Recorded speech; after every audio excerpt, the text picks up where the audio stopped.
तो आज हम लोग चक्रवृद्धि ब्याज को समझेंगे, जानेंगे। देखो, पहले हम लोग क्या पढ़े हैं प्रीवियस क्लास में? साधारण ब्याज यानी सिंपल इंटरेस्ट।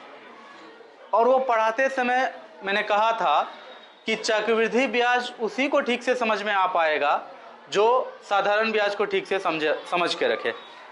जिसे समझ में आता है साधारण ब्याज, उसी को चक्रवृद्धि ब्याज समझ में आएगा। चक्रवृद्धि ब्याज का एक और नाम है, क्या नाम है? एक दिन बताए थे, ब्याज का ब्याज। तो सिर्फ ब्याज का ब्याज नहीं है ये, इसमें बहुत कुछ जुड़ा हुआ है, लेकिन मूल रूप से ये है कि ब्याज का भी इसमें ब्याज चलता है। ठीक है, समझ में आ रही है बात? इन शॉर्ट अगर हम कहें तो एग्जाम्पल से इसको समझ सकते हैं कि मान लो कि कोई आदमी है ए, ठीक है, और दूसरा आदमी है बी। ए ने ए के पास जितना भी रुपया था उसमें से 1000 रुपया माइनस किया, मतलब अपना पर्स से 1000 रुपया निकाला और किसको देता है वो? बी को। और बात भी तय हो जाता है कि हम जो तुमको दे रहे हैं ये 20% वार्षिक पे दे रहे हैं, ठीक है ना। और जैसे ही साल बीत जाता है तो फिर ए डिमांड करता है बी से कि मेरा 1200 रुपया दो। तो फिर बी कहता है कि सर 1200 रुपया तो नहीं हो पाएगा, कुछ प्रॉब्लम आ गया था तो पैसा खर्च हो गया, ये हो गया, वो हो गया, ढेर सारी बात वहां पर वो कह सकता है। ऐसी स्थिति में ए उससे कहेगा कि पुरानी बात छोड़ो, आज के डेट में हम तुमसे कितना पाते हैं? 1200 रुपया। तो आज से नया कैलेंडर शुरू करो और ये 1200 के ऊपर अब तुमको 20% के हिसाब से अगले साल देना है। यानी कि आज के डेट से, एक साल पूरने के बाद आज के डेट से मूलधन कितना हो गया मेरा? 1000, 1200। मूलधन किसको कहते हैं? जो पूंजी देता है कोई लेंडर यानी साहूकार, किसी कर्जदार को जो रुपया देता है उसको कहता है मूलधन। और उसमें जब ब्याज जुड़ जाता है तो उसको क्या कहते हैं? मिश्र धन। ये सब पिछले क्लास में अच्छे से हो गया है ना। तो जब साधारण ब्याज की बात होती है तो उसमें सीधी सी बात होती है कि हर साल सिर्फ ब्याज जुड़ता है। लेकिन ये वाला कंसेप्ट जो देखो कि साल जैसे बीता वो ब्याज क्या हो गया? ब्याज जुड़ करके मिश्रधन जो बना था एक साल बाद, वही अब अगले साल के लिए क्या बन जाएगा? मूलधन।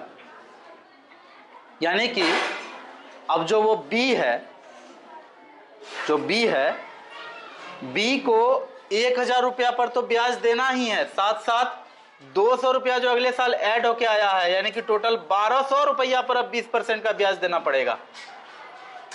नहीं, दूसरे साल में उसको 1200 रुपया पर 20% का ब्याज देना पड़ेगा। इसका तब हो जाएगा कितना? 240 रुपया। तो 1440 रुपया होगा। फिर उसके अगले साल तब 1440 रुपया पर 20% ब्याज देना पड़ जाएगा। तो कहने का मतलब यहाँ यह है कि सिंपल इंटरेस्ट अगर होता तो सिंपल इंटरेस्ट में सीधा बात होता है कि जितना साल बीतेगा, जो मूल धन था 1000 रुपया, जितना साल बीतेगा 20% के दर से उतना साल का गुना करके दे देगा उसको। जैसे कि 1000 रुपया था, उसका 20% हुआ 200 रुपया, ठीक है ना। तो 3 साल बीता तो 600 रुपया, 1600 रुपया मिल जाएगा देने वाले को। 2 साल पर अगर वापस करेगा तो 400 रुपया करके लौटेगा, यानी कि 1000 प्लस 400 होगा, ठीक है। अगर मान लो पैसा दे करके 5 साल तक पैसा देने वाला वेट किया और पैसा देने वाले ने 5 साल का टाइम लगाया, अगर साधारण ब्याज के हिसाब से उसको चुकाना है, ठीक है ना, तो उसमें सीधी सी बात होगी कि 1 साल का ब्याज कितना होता है? 200 रुपया। तो 5 साल का कितना हो गया? 1000 रुपया। तो 5 साल बाद दुगुना होकर के यानी कि कितना 2000 रुपया उसको वापस मिल जाएगा। देने वाले को वापस कितना मिलेगा 2000 रुपया। लेकिन अगर सोचो कि वो इसी कंडीशन पे अगर हर साल बढ़ाते रहे, हर साल बढ़ाते रहे, क्या मतलब ये भी कंडीशन एक वैलिड कंडीशन है, लॉजिक है इसमें कि आपको हम पैसा दिए, एक साल बाद मेरा ही पैसा ना उतना हुआ है, अगर 1000 रुपया 1200 रुपया बन गया तो वो तो मेरा 1200 ना है, तो अगले साल के कैलेंडर में हम 1200 आपके यहाँ मूलधन रखेंगे, ठीक है ना। तो 1200 फिर तब अगले साल कितना बन जाएगा उसका 1440, फिर अगले साल कितना बन जाएगा 1728, है ना। फिर उसके अगले साल, कहने का मतलब कि उम्मीद है कि 5 साल में चक्रवृद्धि ब्याज के अगर फॉर्मूला पे बात करें तो 5 साल में वो ऐसा उम्मीद रखो कि कितना लग जाएगा उसको वापस 5 साल में, करीब 1500 के आसपास या 1200-1300 के, एक अंदाज़ा बता रहे हैं कि जैसे इधर देखो, इधर 3 साल में 600 होता है, 200 गुना 200 गुना 200 साधारण ब्याज के हिसाब से।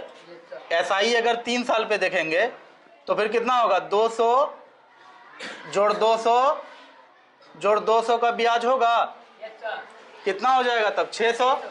लेकिन यहाँ हम लोग क्या देख रहे थे 1728 रुपया आ रहा था ना, यानी कि 728 रुपया ब्याज लग गया था लेने वाले को, है ना। ऐसा क्यों हुआ यहाँ पर? ऐसा इसलिए हुआ क्योंकि लेने वाले को मूलधन 1000 पर तो ब्याज 20% लग ही रहा था। इसके अलावा हर साल बीतने के साथ ही जो ब्याज जमा होता था उस साल तक का, वो ब्याज भी मूलधन बन जाता था, यानी कि ब्याज का भी ब्याज देना पड़ता था। जो ब्याज जमा हो जाता था वो ब्याज का भी अब ब्याज उसको देना पड़ता था। उसी को कहा जाता है चक्रवृद्धि ब्याज, ठीक है ना। उसको क्या कहा जाता है चक्रवृद्धि ब्याज। तो चक्रवृद्धि ब्याज का कंसेप्ट यही होता है कि पैसा मेरा है, हम अगर 1 साल बाद तुमसे ले लेते हैं 1200 रुपया, किसी दूसरे आदमी को लगाते 1200 रुपया, तो हमको 1440 रुपया आता उसके अगले साल। तुम दे नहीं रहे हो, तुम अपने ही पास रख रहे हो, तो फिर तुम ही तो हमको 1440 रुपया, हम क्यों सहेंगे? बात आ रही है समझ में? साधारण ब्याज, बोले हम तो साधारण ब्याज ही लगा रहे हैं ना, हमको सिर्फ 1 ही साल के लिए लगाना था। दो,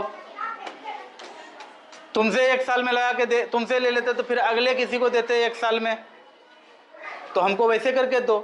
तो चक्रवृद्धि ब्याज कोई मतलब ऐसा नहीं है कि किसी का मनमाना है या फिर उसका कोई लॉजिक नहीं है, लॉजिक है, लॉजिक वहां पर है, ठीक है ना।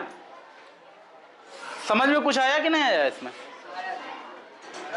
कि ब्याज का ब्याज को चक्रवृद्धि ब्याज कहते हैं, मोटा मोटी यही बात समझ में आ रहा है कि मूलधन के अलावा जैसे जैसे साल दर साल ब्याज जितना रुपया जमा होता है उस ब्याज का भी उतना % इंटरेस्ट लगना शुरू हो जाता है, इसलिए चक्रवृद्धि ब्याज ज़्यादा होता है सिंपल इंटरेस्ट यानी साधारण ब्याज से। कोई दिक्कत है? नहीं सर। और याद रखना कोई भी बैंक जो होता है, मैक्सिमम बैंक जो अपना लोन देता है वो किस पर देता है? चक्रवृद्धि ब्याज पर लोन देता है। बैंक कभी भी लोन देता है तो किस पर देता है? चक्रवृद्धि ब्याज पर लोन देता है। और चक्रवृद्धि ब्याज का बहुत पावर है बाबू, पावर ऑफ कंपाउंडिंग कहा जाता है उसको। दुनिया में बहुत बड़ा बड़ा अरबपति सब हुआ है जो सिर्फ कंपाउंडिंग के बल पे अरबपति बना दुनिया में। तो खैर वो एक अलग मैटर है, हम लोग को उसमें नहीं पढ़ना है, हम लोग को तो मैथ सीखना है। चलो थोड़ा प्रोसेस में आकर के हम लोग चक्रवृद्धि ब्याज के हिसाब से जो मिश्र धन होता है उसको निकालने का कोशिश करते हैं। मैंने पहले ही कह दिया है कि कभी भी फॉर्मूला नाम का कुछ होता नहीं है, जो होता है क्या होता है? वो कंसेप्ट होता है।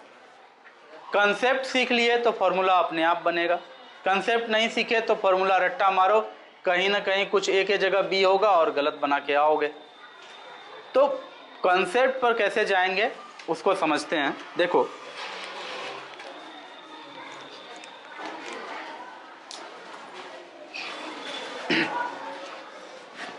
बहुत ध्यान से देखना पड़ेगा और समझना पड़ेगा, तो फिर समझ जाओगे कि कंपाउंड इंटरेस्ट होता क्या है।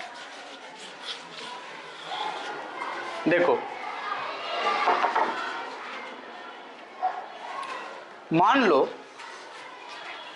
कि कहीं पर मूलधन है,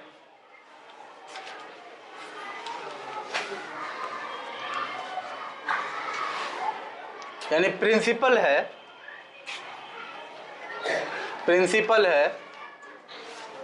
1,000 रुपए। प्रिंसिपल कितना है? 1,000 रुपए। और देने वाले ने इसे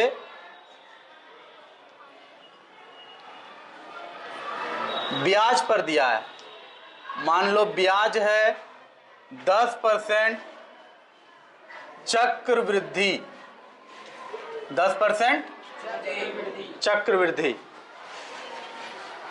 10% चक्रवृद्धि है, और सपोज कि 2 साल के लिए दिया है। और वहां पर एक और बात होती है कि ब्याज का समायोजन कब हो रहा है, उस पर हम लोग आएंगे, लेकिन पहले इसको अच्छे से समझिए, तब आगे बात होगी, है ना। ज़्यादातर टाइम चक्रवृद्धि ब्याज आपको वार्षिक ही रहता है। जब चक्रवृद्धि ब्याज की बात होती है ना, तो वो वार्षिक ही होता है। ये और बात है कि तब कहा जाता है समायोजन कब होगा, तो वो समायोजन वाली बात करेंगे हम लोग, ठीक है ना। अब देखो, इसको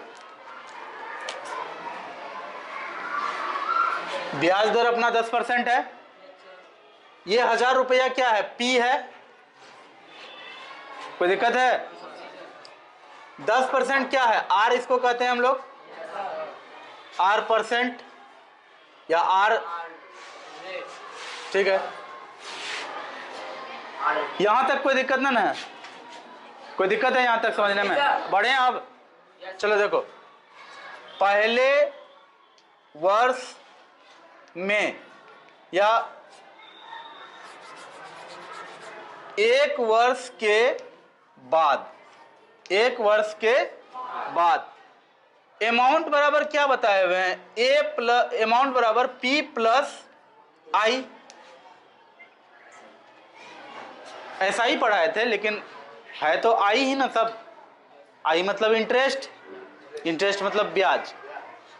मिश्र धन बराबर मूलधन जोड़ ब्याज, यही होता है ना।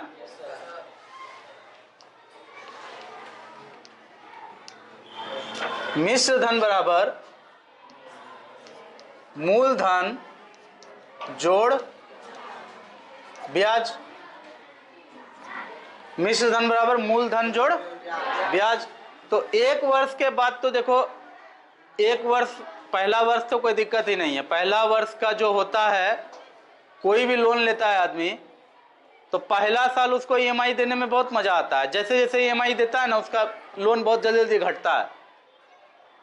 अगले साल से लोन पहाड़ हो जाता है। 1 साल बीतता है, मुश्किल से लोन का 50,000 कटता है।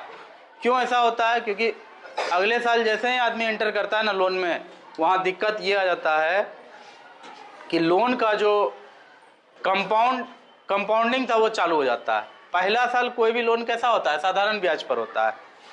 जो भी चक्रवृद्धि का कॉन्सेप्ट है वो कहाँ से लगेगा? जमा होगा 1 साल का ब्याज, तब ना आगे लगेगा। ब्याज से ना सब खेल है यहाँ पर। तो फिर यहाँ पर क्या होगा? A equals P plus I। चलो करो, यहाँ पर A बराबर तब क्या हो जाएगा? P का मान क्या है?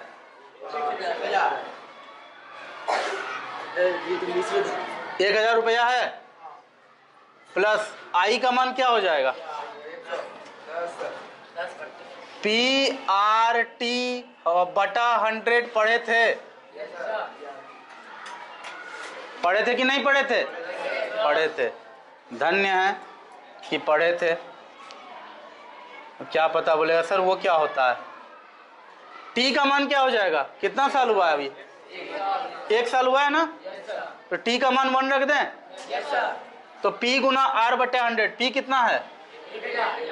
1,000 गुना R कितना है? बटे 100 कर दें, कट गया तो 0। क्या बचा तब? इतना आएगा, कर लेना कैलकुलेट। 10 गुना 10 100 होता है, 1100 आ जाएगा अमाउंट का मान। आएगा ना? आएगा। इसी को देखो हम लोग ऐसे लिख सकते हैं, ए बराबर पी प्लस पी आर बटा 100। ये आया 1 साल के लिए।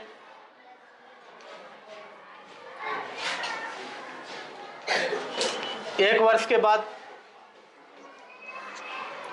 इसको देखो, अगर इसमें कोई दिक्कत है तो पूछो हमसे। पानी है?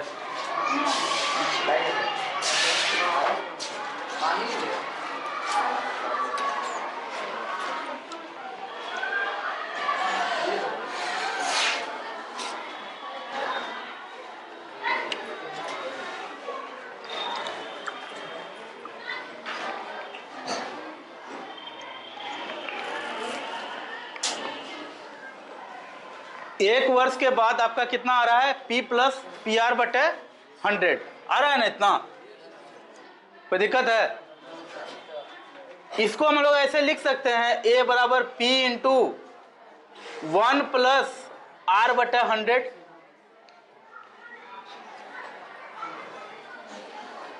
थोड़ा देखो, A equals P into 1 plus r बटे 100 आया है। यहाँ पर P यहाँ भी है, P कॉमन लेंगे, यहाँ 1 बचेगा, यहाँ पर P है, P तो लिखाएगा नहीं, आर बटे 100 लिखाएगा। यहाँ तक आ गए हैं? कोई दिक्कत है इसमें? ये 1 वर्ष के बाद का था, इसको नोट करोगे? नोट कर लो, क्योंकि जगह का कमी है। 2 वर्ष के बाद जो भी होना है ये मिटा करके ही कर पाएंगे। इतना लेकिन याद रखना कि A इक्वल्स है P इंटू 1 प्लस आर बटे 100, ठीक है ना? यहाँ पे ना जैसे ग्रेड प्रतिशत के बराबर ऊपर वहाँ एंड हो जाएगा। ठीक है, अभी उतारो ना, बाद में बात करते हैं ना हम। तुम लोग को चिंता बहुत हो जाता है, ऊपर पावर n होगा, t होगा, क्या होगा। चलिए उतारिए पहले। यही तो दिक्कत है ना हम लोग का एजुकेशन सिस्टम का, सब कुछ फॉर्मूले पे चला जाता है। तुम लोग को फॉर्मूला रटा हुआ है, इसलिए तुम लोग हमको बोल रहे हो। तुम लोग ये भी नहीं देख रहे हो कि यहाँ n का मान 1 है, तो 1 क्या लिखेंगे वहाँ? हाँ, रट्टा वाला आदमी जो होता है ना, रट्टा मारने वाला आदमी, यही हाल होता है उसका। चलो काम करो।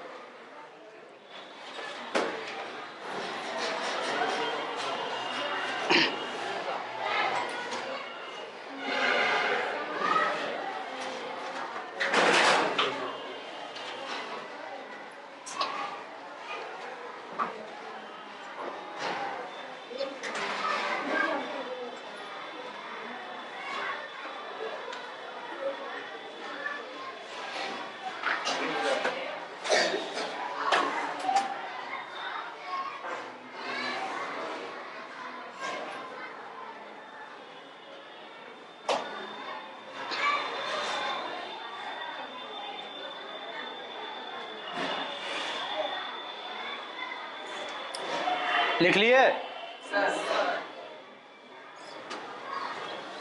जल्दी करो भाई, समय कम है।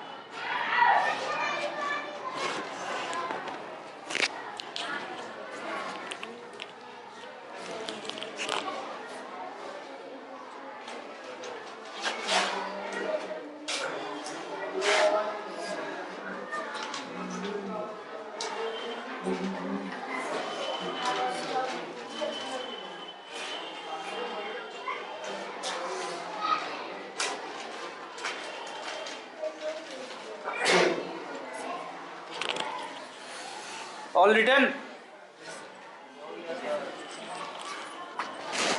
ठीक है, हो गया है तो अच्छी बात है, आगे का काम होगा। मिटा दूं बोर्ड पर? चलिए, एट योर रिक्वेस्ट।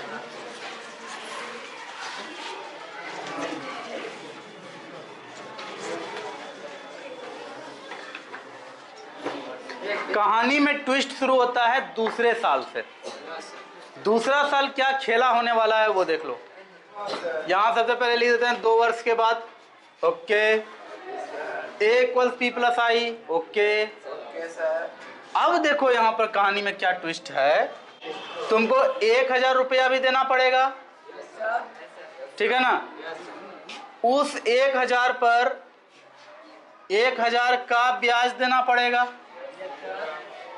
प्लस जो पहले तुम ब्याज काउंट कर चुके हो 100 रुपया, वो छूट थोड़े जाएगा, वो 100 रुपया ब्याज भी तुमको देना पड़ेगा। फिर प्लस वो जो ब्याज था उसका भी ब्याज तुमको देना पड़ेगा, ब्याज का ब्याज। ये खेला हो जाता है चक्रवृद्धि ब्याज में इतना, इसलिए साधारण ब्याज को साधारण कहा जाता है, इसको चक्रवृद्धि कहा जाता है। इतना चक्कर है इसमें, ठीक है ना। क्या क्या है, पहले तो 1000 रुपया, और हाँ ये सिर्फ 1 साल वाली बात होगी, मतलब 1 साल जो हो चुका था 1100 रुपया, उसके बाद का कहानी है ये। तो उसके बाद 1 साल के लिए 1000 रुपया, 1000 का ब्याज प्लस ब्याज प्लस ब्याज का ब्याज देना पड़ेगा तुमको। चलो देखो अब क्या क्या होगा। 1000 प्लस 1000 गुना r/100 प्लस ब्याज कितना निकला था, PR/100। ब्याज इतने निकला था अपना, पिछला देख लो जा के, 1000 r/100 निकला है, देखो ना। उसके बाद आया था 100 तुमको। अरे जब यहाँ पे 100 नहीं लिखे हैं, 1000 r/100 लिखे हैं, तो यहाँ भी वही लिखो ना, बात तो वही है ना। यहाँ 10 जैसे देंगे, कट कुट करके 100 आ ही जाएगा, लेकिन हम ये लिखे हैं तो कुछ कारण से लिखे हैं, कोई दिक्कत ना। छोड़ो हटाओ, तुम लोग काहे इतना परेशान हो गए, 10 ही लिख देते हैं आर की जगह, कोई दिक्कत। अब देखो ब्याज का ब्याज यानी कि इसका फिर 10% क्या हो जाएगा तब, 1000 गुना 10/100 गुना 10/100। अरे भैया इसका ब्याज निकालोगे तो इसको मूलधन के तरह PR, और T का मान तो 1 है, ये हो जाएगा। नहीं समझे बात को, ब्याज पहले से अपने पास 100 रुपया था, तो 100 का 10% वो भी जुड़ेगा ना। अब देखो आगे क्या होगा। हम लोग 1000 के जगह P लिखें, 1000 के जगह P लिखेंगे तो 10 के जगह क्या लिखेंगे, R। कोई दिक्कत, यहां पर भी 1000 के जगह P लिखते हैं, 10 के जगह R लिखते हैं, क्योंकि हम लोग को फॉर्मूला तक पहुंचना है। फिर क्या होगा, प्लस होगा, यहां तक हो गया। यहाँ ये कितना हो जाएगा, PR/100 और गुना R/100, यही है। P कॉमन ले लें हम लोग, P कॉमन ले लें, P कॉमन ले लेते हैं, चलो बहुत अच्छा। R/100 प्लस, अच्छा R/100 है ना, तो हम लोग इसको ऐसे लिखते हैं, PR/100 यहाँ भी है, PR/100 यहाँ भी है, 2 × R/100 लिखते हैं। छोड़ो हटाओ, डायरेक्ट 2 लिखेंगे बहुत लोग चकरा जाएगा, R/100 ही लिखते हैं। P कॉमन ले लिए हैं, R/100 प्लस R/100 गुना R/100, तो यहाँ क्या हो जाएगा तब, R² मतलब कि R/100 का होल स्क्वायर।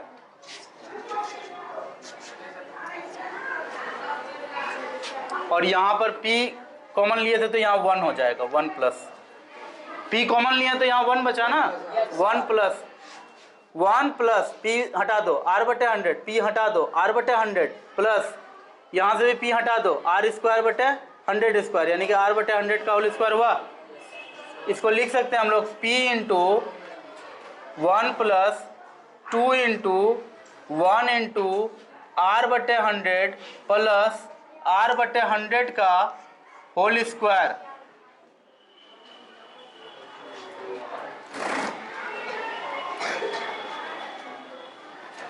आर जोड़ आर को 2r लिख सकते हैं ना, तो क्या 2 को 2 इंटू 1 इंटू आर नहीं लिख सकते हैं? ऐसा लिखने के पीछे कारण है, ए स्क्वायर 1 का स्क्वायर 1 होता है, ए स्क्वायर प्लस 2ab प्लस बी स्क्वायर क्या आएगा तब अपने पास? p इंटू 1 प्लस आर बटा 100 के पावर 2।